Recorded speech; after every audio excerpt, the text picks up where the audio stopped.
Welcome to Masani Amman real estate. நம்ம பார்க்க போகிறது பார்த்தீங்கன்னா 16 ஏக்கர் உள்ள தென்னந்தோப்பு தான் நம்ம பார்க்குறோமுங்க.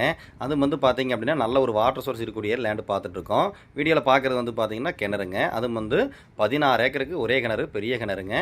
நல்ல ஒரு வாட்டர் சோர்ஸ் இருக்கக்கூடிய ஏரியா லேண்டு பார்த்துட்ருக்கோமுங்க. இந்த லேண்டு எங்கே அமைஞ்சிருக்குன்னு பார்த்தீங்கன்னா, அதாவது நெகமம் ஏரியாவில் இந்த ப்ராப்பர்ட்டி வந்து அமைஞ்சிருக்குதுங்க. கோயம்புத்தூர்லேருந்து வரவங்களுக்கு பக்கமாக இருக்குங்க, திருப்பூர்லேருந்து வரவங்களுக்கு ரொம்ப பக்கமாக. அது வந்து பார்த்தீங்கன்னா 16 ஏக்கர் தென்னந்தோப்பு கிட்டத்தட்ட ஒரு 900 அடி வந்து ரோடு பேஸ் கிடைக்கிற மாதிரி அமைஞ்சிருக்குதுங்க. லேண்ட் ஓனர் வந்து பார்த்தீங்கன்னா வெளியூர் இருக்கிற காரணத்தினால அப்படியே கவனிக்காமல் விட்டுட்டாங்க. இது வந்து பார்த்தீங்கன்னா எம்டி லேண்ட் ரேட்டுக்கு நம்ம வந்து வாங்கி கொடுத்துடலாமுங்க. இந்த நெகமத்தி ஏரியாவில் வந்து பார்த்தீங்கன்னா 60, 65, 70 இந்த ரேஞ்சு தான் போயிட்டு இருக்குது. இந்த லேண்ட் ஓனர் வந்து பார்த்தீங்க அப்படின்னா ஏக்கருக்கு வந்து நம்ம வந்து 50 லட்சம் ரூபாய்க்கு வந்து நம்ம முடிச்சு கொடுக்கலாமுங்க. 55 ரூபா சொல்கிறாரு. 50 லட்சம் ரூபாய்க்கு நம்ம வந்து முடிச்சு கொடுக்கலாம். 900 அடி கிட்டத்தட்ட ரோடு பேஸ் கிடைக்கும். ஊருக்கு மிக அருகில் அமைஞ்சிருக்குதுங்க. இந்த ப்ராப்பர்ட்டி வாங்கி ரீசேல் பண்ணுற மாதிரி இருந்தாலும் தாராளமாக சூட் ஆகுங்க. ஃபுல் ரோடு பேஸு ரொம்ப ரொம்ப சூப்பரான ப்ராப்பர்ட்டி. யாருமே மிஸ் பண்ண வேண்டாம். நம்ம சேனலை ஃபஸ்ட் டைம் பார்க்குற மாதிரி சப்ஸ்கிரைப் பண்ணி பாருங்க.